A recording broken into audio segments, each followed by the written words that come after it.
In this video, I want to demonstrate how the iAttended app works for its main users.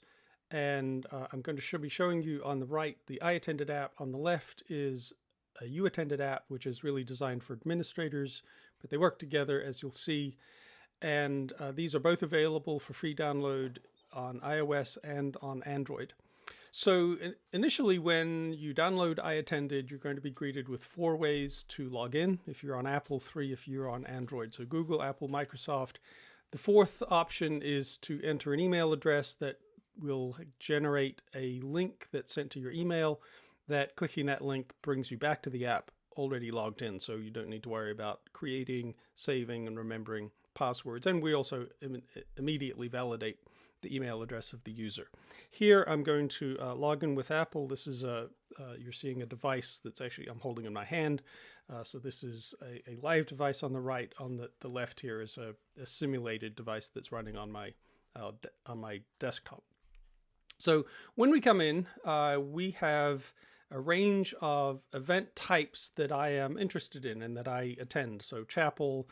I have a discipleship group that I'm a part of, so the next one's coming up on Saturday night. I also have some video chapels that I can attend. So I can unwrap or unroll all of those chapel events, or I can also, in the top tab, look at all of my events. I just mingle them all together regardless of what the type is. So it will be up to the user to decide which one makes sense for them. If I'm only subscribed to chapel, I'll only see chapel ones without it being grouped. So on the second tab is a progress indicator of where I am in terms of my achieving the requirements that have been set for me. So often you're going to have a certain number of chapels, for example, or classes that somebody needs to have attended, and this is going to show me where I'm at. And one of the things that will happen is that as soon as I use the app to attend an event, this will update automatically. So I always know exactly where I'm at in relation to finishing my requirement. So if I click on one of these periods, like fall 2023, I can see a tab that shows the events I've attended. It will show what events are coming up and also how my numbers are being calculated. So here, for example, in the fall, I need 15, I can see over here, 15 minimum of 15 chapel credits. However, I can get 5 of those by going to a discipleship group, and I can get 5 of those by watching videos. So I don't need to do those. I could get all of them by going to chapel. And here, for example, I've got 1 of those credits by going to my discipleship group. If I go to 6, that's fine, but only 5 of them will count towards chapel. So this will show me where I'm at in terms of those kinds of calculations. And then on the fourth tab, I've got things like when the period starts and ends, how many I need, and then any other description that a user might add. So I've also got a link that will show me, the fourth tab, that will show me a full history of everything I've attended with things like timestamps and the method of attending. So let's attend something. Let's go to an event. So I'm going to go to chapel that's happening right now. So I can see that here. Right, there's a single scan event. These are not labeled terribly creatively. You'll have better labels for yours. But here I'm going to an event that I just need to scan one time or enter a code one time to get that attendance. So over on the uAttended app, and as an administrator, you can use the app. You can use the iAttendedapp.com website to do these things as well. But I'm going to pull up a QR code that I might display at a door. I might project this at the front of a room. So what will happen is a student, a user, will come into an event or leave an event, and you make this QR code available, and they can scan that with their app. Now, you can see that this is changing. Perhaps you see this is changing every 2.5 seconds. As a user, as an administrator, you can change the frequency at which these change. But these will only last, these QR codes are only good for a few seconds. So I'm going to just put this off the screen for a second. A little bit earlier, I took a screenshot of this QR code for this event. So this is let's say, for example, I take a photo of this, and because I'm a good friend, I want to share it with my other friends. Here's the QR code to attend chapel today. So I'm going to put my phone I'm going to click the scan QR button down here, and I'm going to scan this code. All right, so this is the code that I copied, and because that's more than a couple of seconds after I copied it, I'm going to get this error message that this code has expired. Well, that's not going to work here. So I need to actually be at the event where this live QR code is actually fresh. So here we'll do it a second time. I'm going to scan this QR code properly. And now I get that immediate confirmation. We've recorded your attendance at this event. There's no question that I got that credit. I can see that if I go to my attended tab. I can see that at the top here. I've got a single scan event. So I've got a timestamp of exactly when I attended it, how I attended it. As an administrator, you'll be seeing this on the administrative side as well. There'll be a log of all of this activity. And so these get synced up, and you will know immediately how many people attended an event. And also, as we add these numbers up, these numbers will change. You will see that somebody has X number of credits or has finished their requirements for a particular semester. All right, so let's close this. And there's a couple of other things I'll show you here. Scanning a QR code is one way to enter an event. We can also give text codes. So I can enter a text code here. So for example, if I give out the GFYDU, and somebody enters that, that's going to give them credit as if they had scanned. So if you have, let's say, an open door outdoor event where providing a QR code is impractical, you can give out something like this. One of the other things that you can do with these text codes as an administrator is set an expiration on them. So you can say, the first time that somebody uses this will expire a minute, 2 minutes, 10 minutes, an hour afterwards. So you can keep some accountability there. At any event, there'll always be people who forgot their phone, whose battery died, maybe they don't have a phone, and they come to you or call you and say, how do I get credit for chapel? So here you have an option to create an on-the-fly code. So here we can create a single-use code. And if I give this to a person who then can go back to their dorm or recharge their phone, they can enter this code. This will only work for one person. The GFY code will work for anybody who uses it so long as it hasn't expired. This will work for one person. And if I've got a line of 2 or 3 people who forgot their phones, I just click that again, and I'll get a code for the next user and then the next user after that. So I can give these out during the event, and these only are available for one person at a time. The other option is I can do this by reversing it. I can have the main app, for example, a scan QR code. The user is scanning at the event, but you might also want to scan users, let's say for a small event. So the app, you can put this into a scan me mode. So I can pull this up on my phone as a student, and then on your end, you can, as an administrator, this is just going to show a blank screen because it's a simulated thing, but this would be a camera where you get to scan people who are coming in front of you. So those are 3 ways that you can do that. So let's try something else. So here is an event, an out of range event. So you can create, if I click over here, let's look at this out of range event.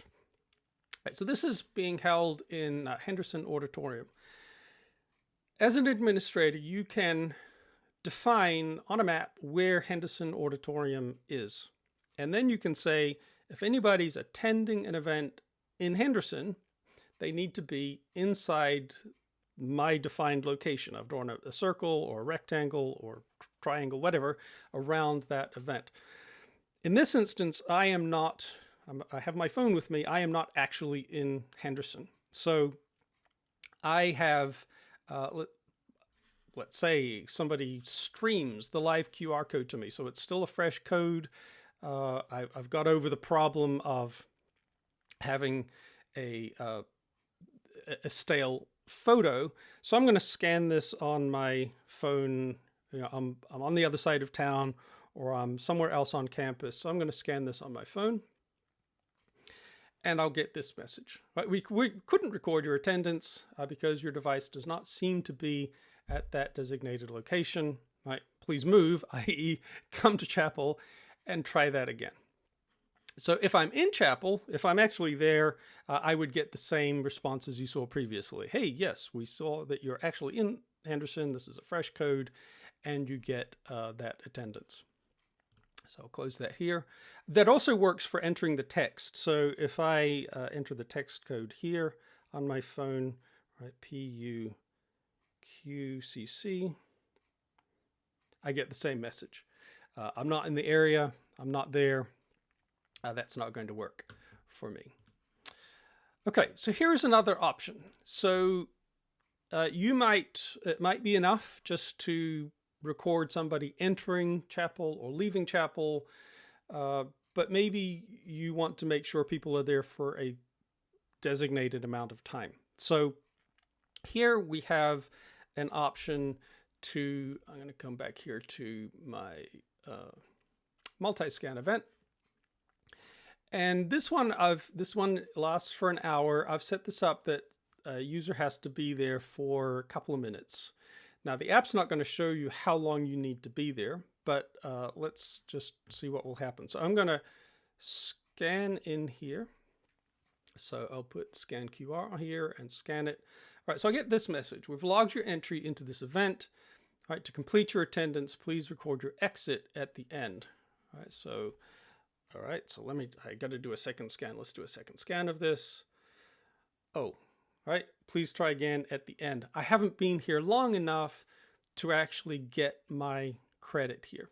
So I'm going to have to actually attend chapel. I'm going to have to sit there till the end. And when I leave, I can either scan out with the same code, or I can give, or if you're administrator, you can give any of these codes out. So perhaps somebody uses a QR code to come into the event, and then at the end you give out the code here, ESZQC, and that will, if I've entered chapel, that will work. If I've never entered chapel, or if I enter chapel too late, it's not going to work for me.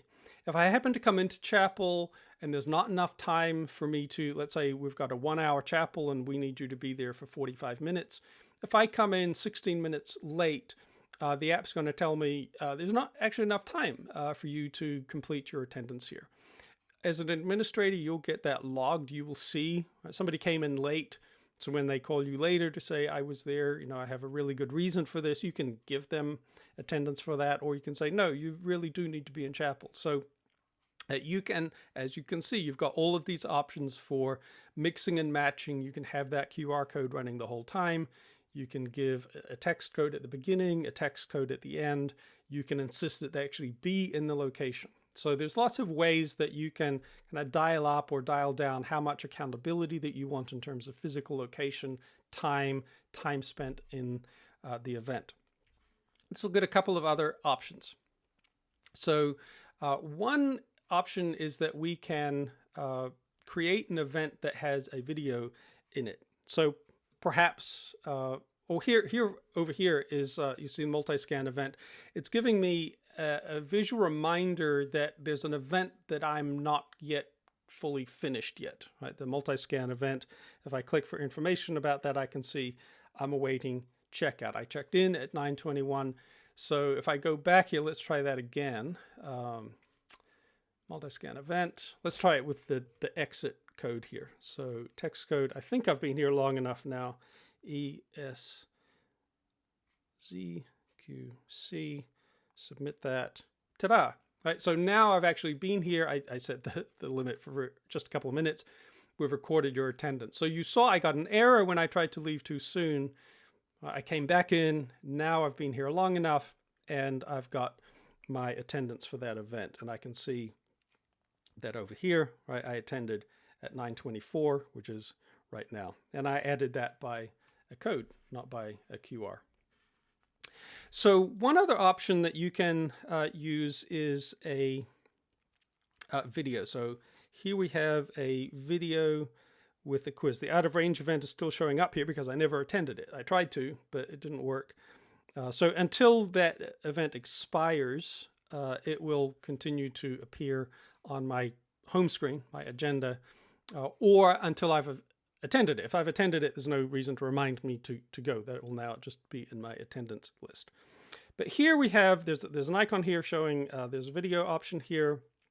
So this might be useful for people who are quarantined, or people who are off campus, or just any event that you want to give credit. If you just watch this video, you'll get credit for it. So this is now what you will do as an administrator is upload a link to YouTube or Vimeo, and then you say how long you want somebody to watch this video.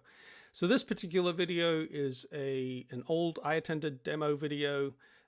In this case, I only have to watch it for 6 seconds. And so you'll see on the next screen, it'll say watch for 6 seconds. Once I get the 6 seconds finished, I can get credit for having watched that video. Now, 6 seconds isn't terribly long, but one of the things, so let's start it up here. So I'm going to pause it for a second. So you can see on the screen, and I can put this into full screen mode here if I want to, but I'm seeing how much time I have to actually watch this. Now, I'm going to think the first time I do this, I've got to watch this for 5 seconds. Let's say I've got to watch this for 10 minutes. Well, I'll just fast forward to the end. I'll pause that again. I'll fast forward that to the end, and that will give me my 10 minutes. Well, it actually won't. I've actually got to be watching for the 10 minutes or however long you need them to watch. So I can move around within the video, but it will track only how much time I spend playing the video. So I'll play this and we'll get to 0. Okay, let me pause it again. So now I've got the option to finalize my attendance. It hasn't given me credit yet because the app can tell you that the video was playing, but it can't tell you if somebody's eyes or mind were on the video. So one of the things that you can do as an administrator is to check that. So in this case, it's quite obvious. It says video with quiz. There's a quiz waiting behind this. And so when I hit finalize attendance, or I hit the back arrow to get out of here, it's going to pop up a quiz for me. Now you can create multiple questions. It's going to randomly select a question. These are multiple choice or true and false questions that you offer, and there'll be a timer. The reason I'm talking about it is because the timer will pop up when we get there. You don't have to put a quiz here. If there's no quiz and I hit finalize attendance, it's going to give me that confirmation screen. We've recorded your attendance. So the app's not going to tell me if there's going to be some kind of accountability check when I'm done. So here I'm going to select finalize attendance, and now it drops me into this. Now I've got a timer. You can set how long you give somebody to answer a particular question. So if I get it wrong, now I'm just going to let it expire here, but if I get it wrong on a video exam or video event, all that will happen is, all right, I get this timer expired before you recorded an answer.